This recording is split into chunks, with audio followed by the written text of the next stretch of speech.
Mesdames et messieurs, bienvenue. L'émission C'est tout droit. Le programme se propose d'apporter des réponses aux questions de société à travers le regard des hommes de loi. Nous parlons du droit à l'image et c'est la deuxième partie. Nous sommes en compagnie de Maître Mbadi, l'avocat au barreau du Cameroun. Maître, nous allons à présent parler des limites du droit à l'image et des sanctions. Dites-nous, comme je l'ai dit, quelles sont les limites du droit à l'image ? Alors, parler des limites du droit à l'image, Oriane, c'est un peu général et puis on a l'habitude de le dire de façon triviale. Le droit de l'un s'arrête ou commence celui de l'autre. Absolument. Donc, tant que l'image de l'individu n'est pas utilisée soit à des fins non appropriées, soit sans son consentement, en ce moment, on pourrait dire, s'agissant du droit à l'image, que là, on est effectivement dans la limite du droit à l'image. C'est-à-dire que le seuil à partir duquel l'on ne peut plus prétendre à se prévaloir d'une quelconque violation à son droit, au droit à son image. D'accord. Je vais prendre un exemple, un cas de société. Est-ce qu'un citoyen lambda peut filmer, par exemple, un homme en tenue s'il estime qu'il y a abus de pouvoir? Est-ce que... Alors, le cas des forces de défense et de l'ordre a été très souvent évoqué et fait l'objet de beaucoup de débats. Mais il faut le dire d'entrée de jeu, aucun texte vraiment n'interdit de filmer les forces de défense de l'ordre ou les forces de maintien de l'ordre dans l'exercice de la profession. Bien évidemment, sous réserve de quelques tests spécifiques qui régissent certains corps précis des forces de défense et de sécurité dont l'anonymat est requis, bien évidemment, pour l'accomplissement de leur mission. Donc, de façon générale, ce n'est pas tant que ça le fait de filmer les forces de maintien de l'ordre qui pose problème. Ouais. Filmer les forces de maintien de l'ordre, je pense que c'est même un droit. J'ai le droit, à l'occasion d'un contrôle, de filmer le policier ou le gendarme pour m'assurer, le cas échéant, que si je décide plus tard de le poursuivre pour quelque violation que ce soit ou parce que j'estime qu'il est allé au-delà des pouvoirs qui lui étaient reconnus dans l'exercice de cette fonction, il faudrait bien que j'ai des éléments pouvant étayer ce que je suis en train de dire. Donc c'est mon droit en réalité.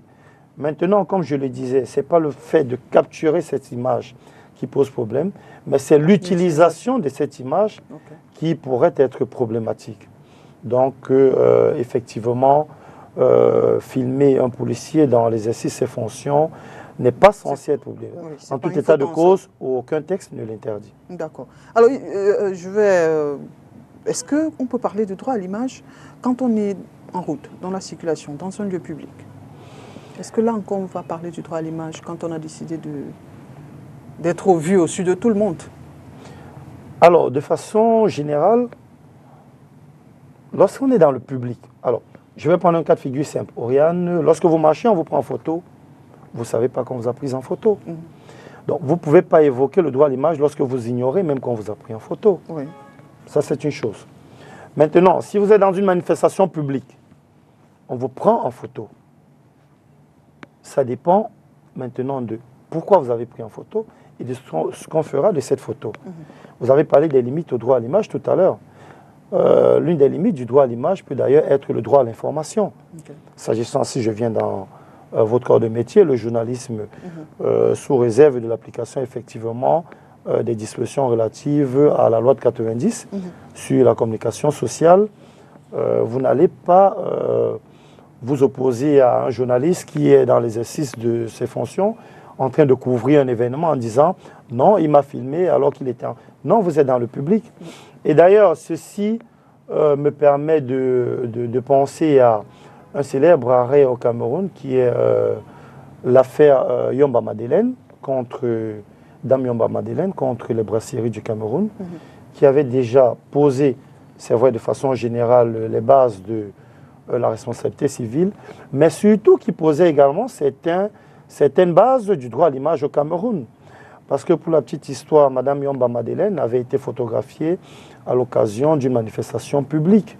Et son image avait été reprise par les brasseries du Cameroun dans un calendrier à l'étranger et consorts. Et donc, lorsqu'elle a découvert, elle a dit oui, mais vous ne m'avez jamais dit que non seulement vous m'avez pris en photo, mais surtout que vous avez ou vous alliez utiliser mon image à des fins commerciales. Ouais. Alors, lorsqu'il a été saisi, le juge il a posé des principes. Ça veut dire, vous étiez dans une manifestation publique, c'était ouvert au public, alors le fait de vous prendre en photo en lui-même ne constitue pas un délit ou une quelconque violation à votre droit à l'image. Mais le fait plus tard, pour les brasseries du Cameroun, d'utiliser cette image à des fins commerciales, en ce moment, portait une atteinte au droit à l'image de cette dame. Okay. C'est pour répondre à votre question en disant, alors si on est dans un lieu public, si on est dans une manifestation publique, est-ce que on peut se prévaloir du droit à l'image? Oui, mais bien évidemment de façon encadrée, si l'objet ou alors l'utilisation de cette image est faite non seulement sans notre consentement à des fins inappropriées, au rang desquelles peut-être des fins commerciales ou alors des fins perverses. D'accord. Alors là, c'est l'utilisation qui pose problème. Ouais. Je veux revenir un peu sur la prise d'image avant son utilisation. Nous avons ce qu'on appelle le plan large, c'est-à-dire qu'on va prendre la foule et prendre la personne encadrée, un peu plus serrée. Est-ce que ici aussi, il est question de l'utilisation après, ou alors la personne qui s'est vue dans la foule, mais qui a zoomé comme ça avant de se voir, peut venir dire là que bon, comme vous m'avez filmé dans la foule là, ça me pose problème. Là, je suppose que vous parlez du journaliste. Oui, du journaliste. Oriane, vous êtes en train de rentrer profondément dans le droit à l'information. Ok. Le droit à l'information n'aurait jamais pu être mis en exergue ou ne pourrait pas être mis en exergue si chaque individu pouvait s'opposer à ce que, quelles que soient les circonstances, son image soit prise ou capturée. Maintenant, s'agissant de vous les journalistes, et je disais encore tout à l'heure, je pense l'article 17 ou 47 de la loi de 90 sur la communication sociale vous demande de traiter l'information avec objectivité et surtout responsabilité. Donc, faire un large plan ou un plan large d'une image dans laquelle quelqu'un, un individu apparaît parce qu'on est en train de couvrir un événement pour un reportage, en réalité, il ne saurait s'opposer à cela en disant ou en évoquant le droit à l'image. Bien évidemment, à condition que même le plan large soit utilisé dans le cadre de l'actualité pour laquelle vous couvrez l'événement. Maintenant, faire un plan beaucoup plus restreint, encadrer un individu, ne poserait pas problème si vous êtes dans le cadre de votre événement que vous couvrez, sauf si vous faites ou bien vous réussissez à assortir cette image à une légende précise. Parce qu'à ce moment, c'est la précision, c'est-à-dire la légende qui va accompagner le plan restreint qui pourrait constituer en ce moment une atteinte à son image. Vous voyez que si vous êtes en train de faire un reportage et vous filmez la foule, vous cadrez un individu et qu'une légende est inscrite en bas, alias tel, alors qu'on est en train de parler des malfrats, on peut penser que vous êtes en train de dire que ce monsieur qui a été cadré, ou cette dame qui a été cadrée, en réalité est. Et donc là, effectivement, l'on pourrait penser à une violation du droit à son image. D'accord, d'accord. Alors, lorsqu'on va très souvent dans les marchés, hein, les commerçants nous disent, avant de répondre, avant d'être filmés, ils doivent être payés. Qu'est-ce que vous répondez aux commerçants? Parce que nous, finalement, ils ne nous écoutent plus. Ils disent non, c'est le droit à leur image. Ils doivent être payés pour être filmés et même interviewés. Oriane, je dirais simplement que c'est leur droit. C'est leur droit. Il y a une différence entre filmer le marché et venir filmer un individu à qui vous allez tendre le micro pour qu'il dise un mot. il a le droit de dire, bah, je ne veux pas apparaître dans votre chaîne. Si vous voulez que je m'exprime, alors vous allez me payer. Je disais d'ailleurs à l'orée de mon propos, lorsque je posais les définitions même de la notion du droit à l'image, je vous disais qu'on pourrait le considérer comme une prérogative ou le droit à disposer de son image ou alors à s'opposer à l'utilisation de son image. Donc, je peux permettre à STV de me tendre le micro et donc de laisser apparaître mon image en contrepartie d'un bout de pain ou alors de quelques sous qu'on m'aura donné, quitte à ce que STV soit d'accord. Donc c'est un accord entre votre chaîne de télévision et cette personne, encore qu'il y en a d'autres. Pendant que certains estiment que vous devez les rémunérer, je pense que d'autres se prononcent librement. D'autres sont d'accord pour parler. D'autres sont d'accord pour parler. Alors finalement, est-ce que les journalistes ont tous les droits en ce qui concerne l'image? Non. S'agissant des journalistes précisément. Non, ce serait vraiment ce serait abusif et très fort de penser que les journalistes ont tous les droits. D'ailleurs, de penser qu'un corps de métier pourrait avoir tous les droits. Parce que bien évidemment, dans chaque corps de métier, il faut agir dans le cadre des dispositions qui régulent ou encadrent votre profession. L'avocat que je suis ne peut pas se retrouver en train d'agir au-delà de la loi de 90 qui régit la profession d'avocat. Donc on ne saurait penser que la profession de journaliste est une panacée dans laquelle on va tout mettre et où tout nous est permis. Maintenant, j'évoquais effectivement la loi de 90 sur la communication sociale qui vous demande de traiter l'information avec objectivité et responsabilité, ce qui suppose que dans l'exercice de votre profession, vous devez au préalable prendre le soin de vous rassurer que vous n'êtes pas en train d'entraver quelque droit que ce soit ou alors de contrevenir à quelque réglementation que ce soit. Ok. Tout à l'heure, vous avez parlé de la légende, c'est-à-dire on peut prendre une photo, mais c'est la petite mention en bas qui pose problème. Ça me ramène aux images et aux technologies de l'information et de la communication. Aujourd'hui, on peut avoir toutes les images, du moins suffisamment d'images sur Internet. Est-ce que moi, je peux prendre une image sur Internet et la diffuser sans problème? Ou il faut absolument une légende à ce moment-là? Bon, quand vous dites vous pouvez prendre une image, je suppose que vous parlez de l'image d'une personne. Oui, d'une personne. Ben, si vous prenez l'image d'une personne, à partir de ce moment, il y a un problème parce que c'est bien l'image d'une personne.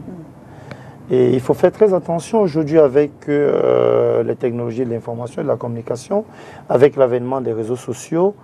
Fort heureusement, le Cameroun qui essaye d'être toujours à la page relativement à l'évolution du monde, s'est doté et continue d'ailleurs de se doter d'instruments de réglementation de l'évolution des technologies.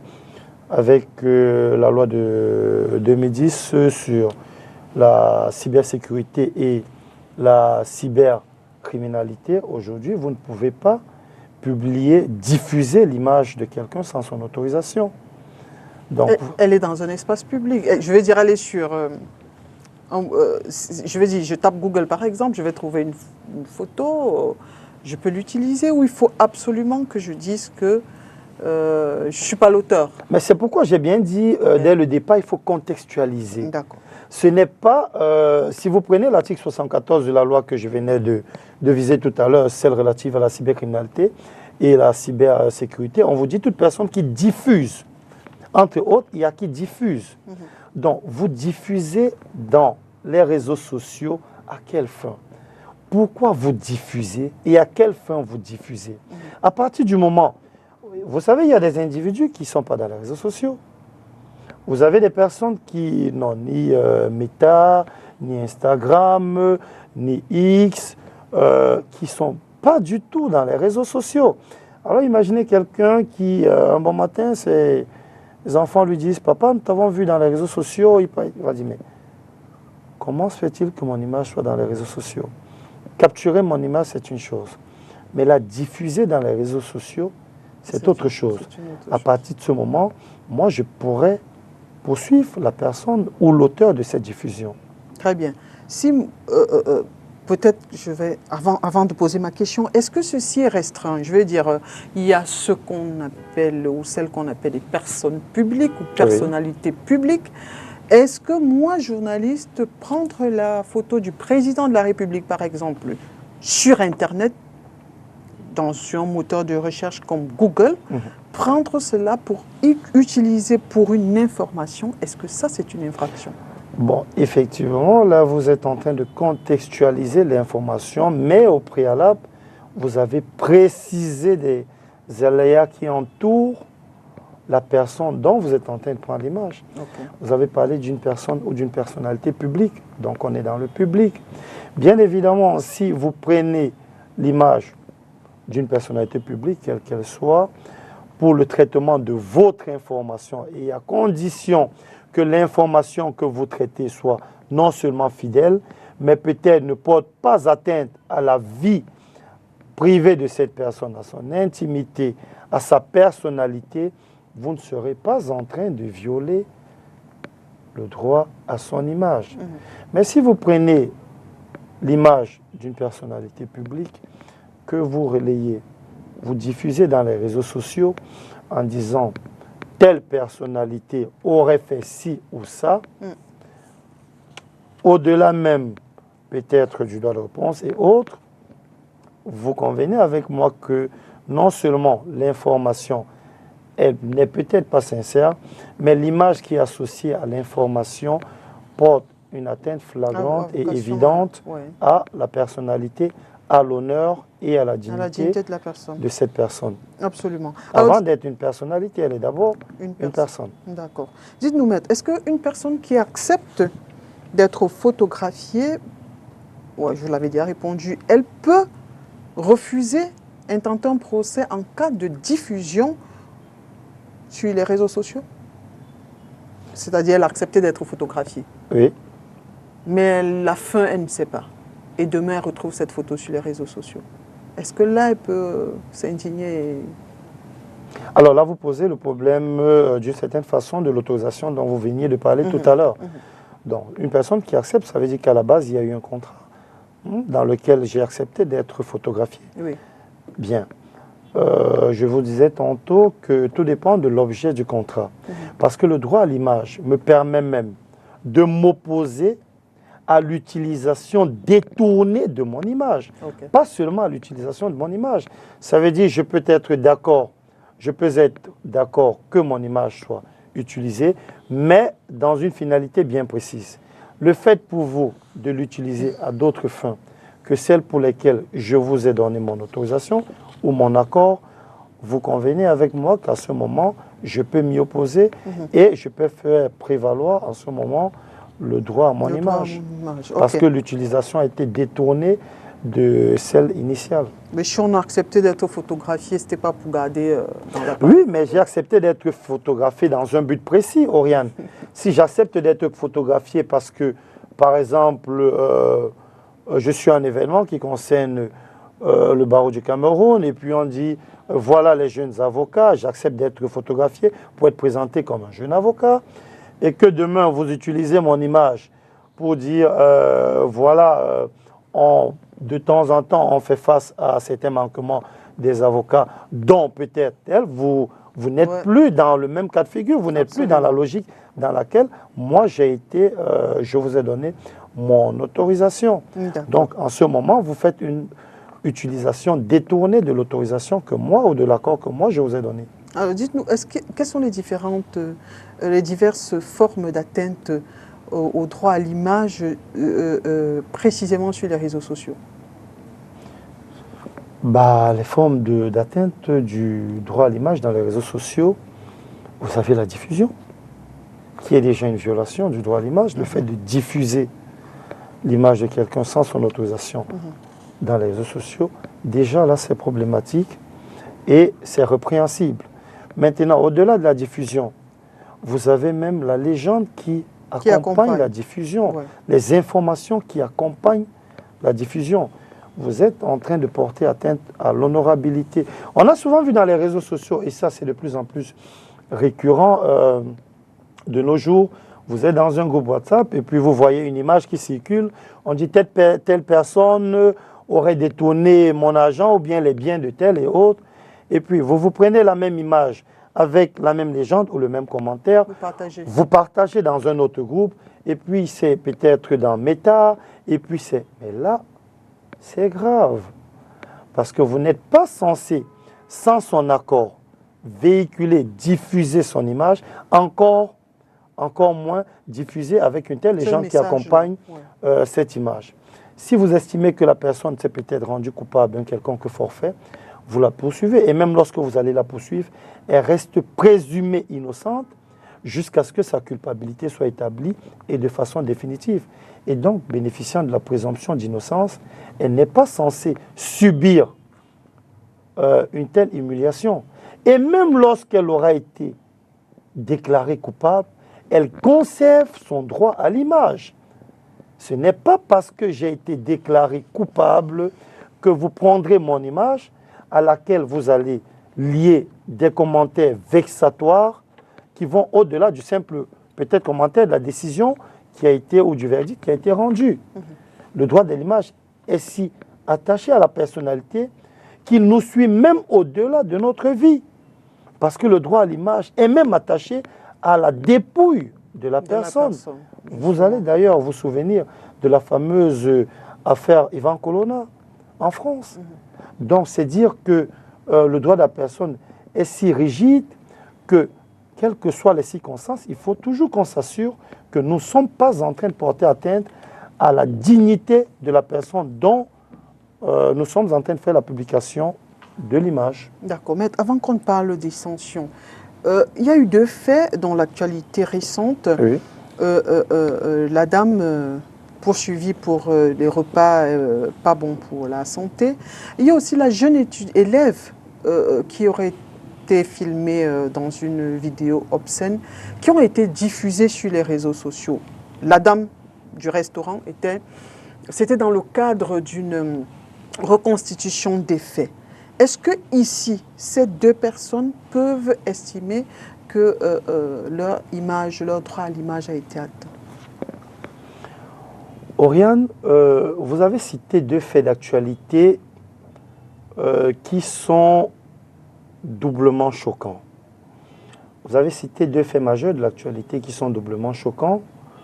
Choquants d'abord de par le fond, c'est-à-dire les faits. D'une part, vous avez la dame qui a été poursuivie en disant qu'elle aurait fait ci ou ça.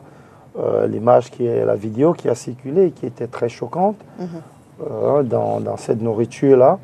Et d'autre part, vous avez la vidéo de ce groupe d'élèves et autres. Alors, les faits sont choquants parce que d'une part, on se rend compte de combien nous sommes exposés lorsque nous nous retrouvons dans des restaurants ou bien quoi que ce soit. Et d'autre part, on réalise à quel point le degré de dépravation de nos enfants et peut-être de nos jeunes frères et sœurs est en train d'être accentué. Mais j'ai dit doublement choqué parce qu'au-delà de tout, on est davantage choqué par la facilité que nous avons à nous octroyer un certain nombre de libertés en mettant sur la place publique des personnes que nous avons condamnées avant le jugement et dont nous avons porté atteinte à leur image. Je voudrais dire quelque chose de très simple. Le premier cas, qu'est-ce qui établit, je ne voudrais pas la défendre, loin de là, et je le dis, je ne voudrais pas me faire son avocat, mais qu'est-ce qui établit l'authenticité de cette vidéo? Sous réserve de ce que l'enquête déterminera, à l'issue des procédures qui ont été initiées, mais à l'instant, pourquoi véhiculer son image? Qu'est-ce qui établit l'authenticité de cette vidéo? Même si elle a été établie, on ne devrait pas pour autant partager son image de cette façon. Elle demeure un être humain, une personne vivante à laquelle des droits sont intimement liés.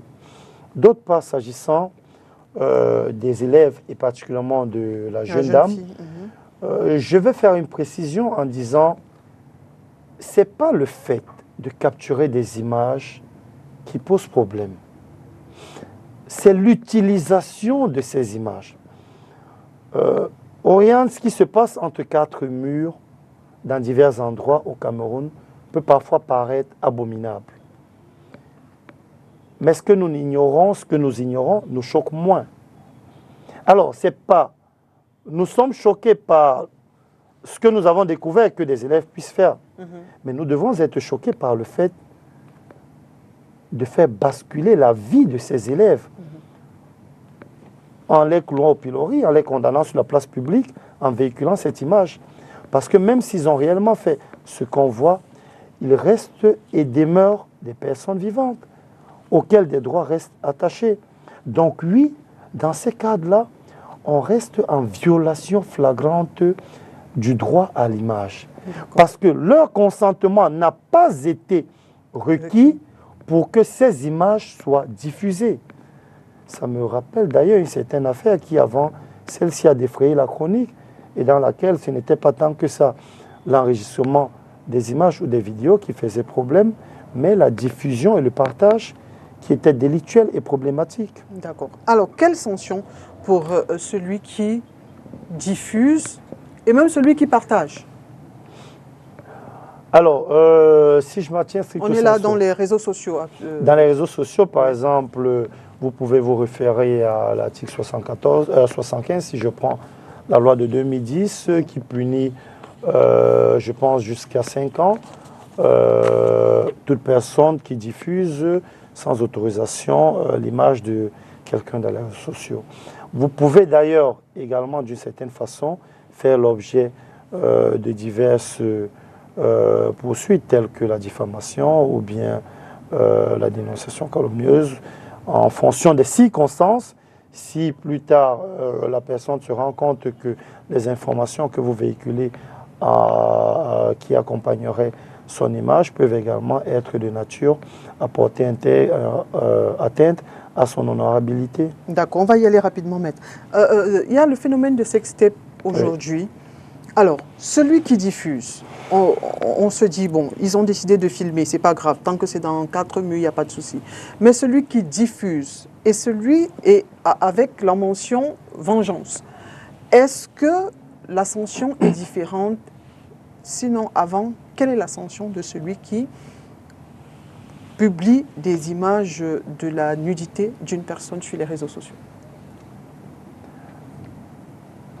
Alors, il faut dire que dans ce cas de figure, publier et diffuser semble renvoyer à la même chose.